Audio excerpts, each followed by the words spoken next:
How to control who can find your account on Telegram by searching by phone number. To be continued after break, please keep watching.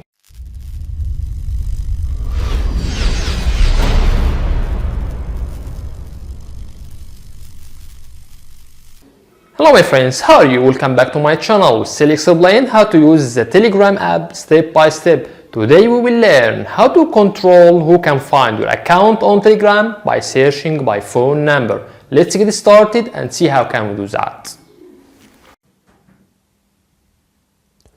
Click on the Telegram app icon. Press on three lines which shown on top left. Click on Settings.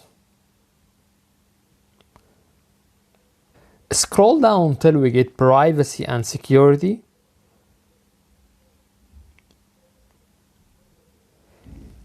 Click on Phone Number.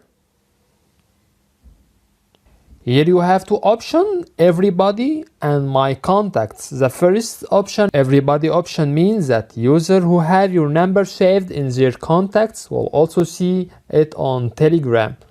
The second option, My Contacts, means that users who add your number to their contacts will see it on Telegram only if they are your contacts. Press on OK here. That's it. If you find that our content is helpful, you can subscribe our channel. Also like, share and comment on our video. We will do our best to respond to all comments as soon as possible. Thank you for watching and see you in the next video. Bye bye.